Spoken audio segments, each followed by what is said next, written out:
পৃথিবীর পূর্ব প্রান্ত থেকে পশ্চিম প্রান্ত পর্যন্ত, উত্তর প্রান্ত থেকে দক্ষিণ প্রান্ত পর্যন্ত, জমিন থেকে আসমান পর্যন্ত গোটা পৃথিবীকে যদি সরিষার দানা দিয়ে ভরে দেয়া হয়, একটা পাখিকে যদি নির্দেশ দেয়া হয় একটা সরিষার দানা উঠাবে, 70 বছর অপেক্ষা করবে, 70 বছর পরে আরেকটা সরিষার দানা উঠাবে, কত বছর লাগবে?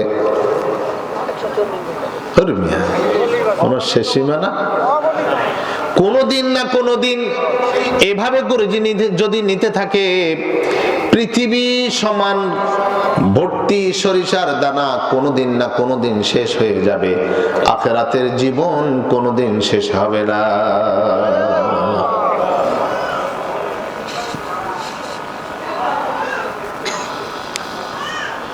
সেদিন কিছু মানুষ থাকবে অন্ধ। মান কানা ফি হাযিহি আ'মা ফাহুয়া ফিল আখিরাতি আ'মা। এই পৃথিবীতে কোরআন থেকে যে অন্ধ থাকবে, কি থেকে? কোরআন থেকে, ইসলাম থেকে, দ্বীন থেকে যে ব্যক্তি অন্ধ থাকবে, আল্লাহর কোরআন জানে না, পড়ে না, বোঝে না, দ্বীন কি জিনিস জানে না, শুনে না, পড়ে না, বোঝার চেষ্টা করে না, যেখানে বোঝানো হয় সেখানে যায় না। এই অনুষ্ঠান যদি কোনো গানের কনসার্ট হতো, মানুষ জায়গা হতো না। কথা বলেন। কিন্তু মানুষ আল্লাহর কোরআনের কদর বুঝে না। আল্লাহর কোরআনের কদর না বুঝার কারণে সেই মুসিবতের দিনে ধরা খেয়ে যাবে, বিপদে পড়ে যাবে।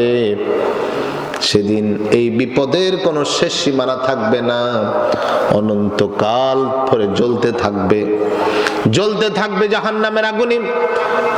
আল্লাহ রাব্বুল আলামিন তো এই জাহান্নাম কোন মুসলমানের জন্য বানান নাই।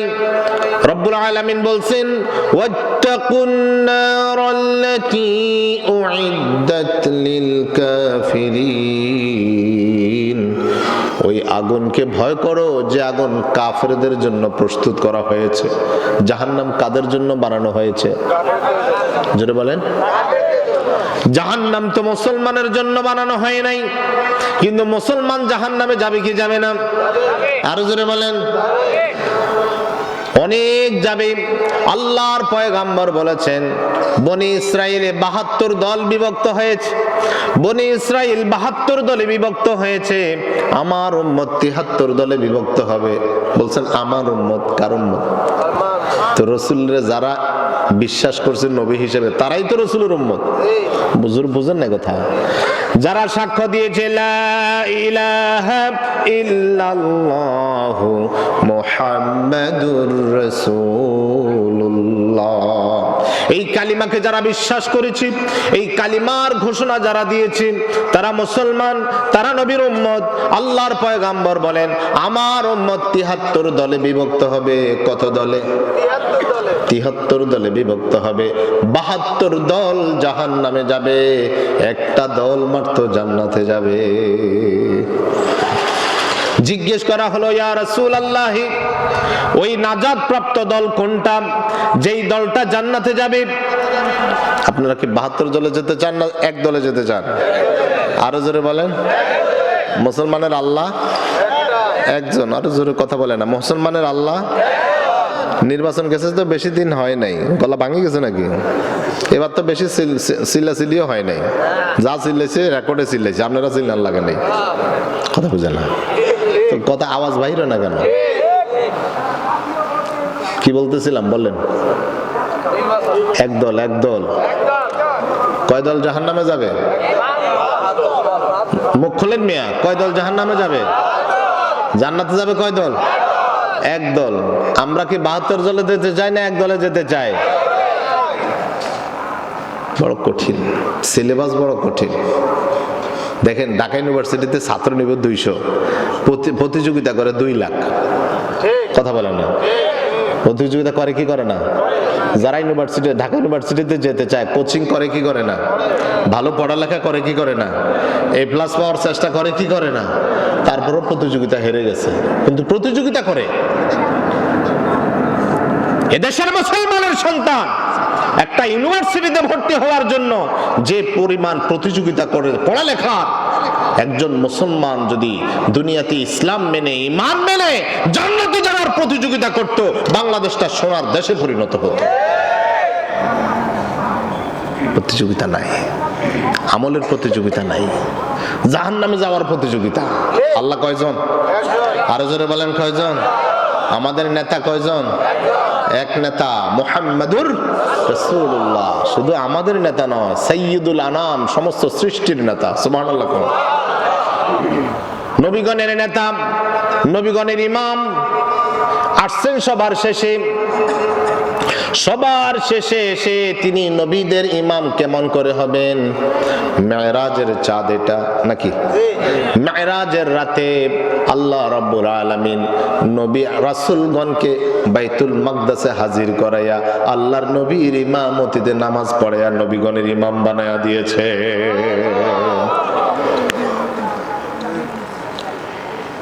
আমাদের রব একজন, আমাদের নেতাও একজন। গোটা হাসরবাসী আদম আলাইহিস সালাম থেকে শুরু করে ঈসা আলাইহিস সালাম পর্যন্ত সমস্ত নবীগণ ইয়া নাফসি করতে থাকবেন। আল্লাহ আজকে আমার বাঁচার উপায় কি, আমার কি হবে? সমস্ত হাসরের ময়দানে ইয়া নাফসি রোল পড়ে যাবে। সবাই নিজে কিভাবে বাঁচবে এই চিন্তায় পেরেশান থাকবে। একটা জায়গা থেকে একটা ব্যতিক্রম আওয়াজ শোনা যাবে, রব্বে হাবলি উম্মতি, আল্লাহ আমার উম্মত আমারে দিয়ে দে।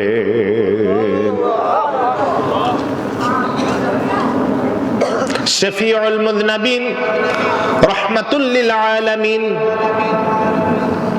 দুনিয়ার জীবনে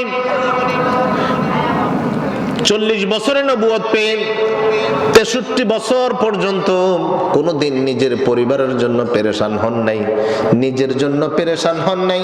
খানার চিন্তা ছিল না, পড়ার চিন্তা ছিল না, চিন্তা ছিল উম্মতকে কিভাবে জান্নাতে নেবে,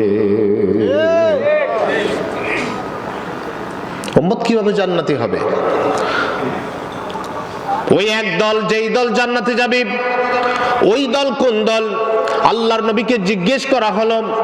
আল্লাহর নবী বললেন, মা আনা আলাইহি ওয়া আসহাবি, আমার সাহাবীরা, উম্মতেরা যেই সিলেবাসের উপরে আমি আছি, যেই সিলেবাসের উপর আমার সাহাবাগণ আছেন, এই সিলেবাস অনুসরণ করে কিয়ামত পর্যন্ত যদি কোনো উম্মত চলতে পারে, সে ওই দলের অনুসারী হয়ে জান্নাতে যাবে।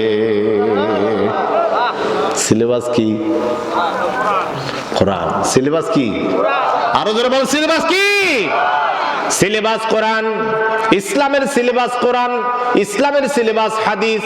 কোরআন সুন্নাহর সিলেবাস বাদ দিয়া যত সিলেবাস আপনারা প্রণয়ন করবেন, শরীফা বের হবে, আল্লাহর নবীর সাথে জান্নাতে যাওয়ার দল বের হবে না।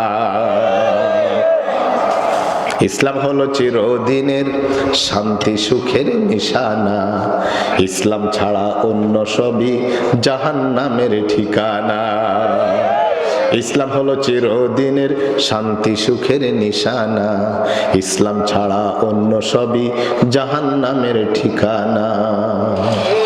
কেউ বা করে গণতন্ত্র, কেউ বা আবার রাজতন্ত্র, কেউ বা করে গণতন্ত্র, কেউ বা আবার রাজতন্ত্র। নারীর ওই আঁচল তলে কেউ বা গড়ে আস্তানা, ইসলাম ছাড়া অন্য সবই জাহান্নামের ঠিকানা। কেউ বা ছেড়ে নামাজ রোজা করে ওরা মাজার পূজা, আছে না নাই? কেউ বা ছেড়ে নামাজ রোজা করে আবার মাজার পূজা, ওরসের নামে বসায় ভণ্ডামির ওই কারখানা, ওরসের নামে বসায় ভণ্ডামির ওই কারখানা। ইসলাম ছাড়া অন্য সবই জাহান্নামের ঠিকানা।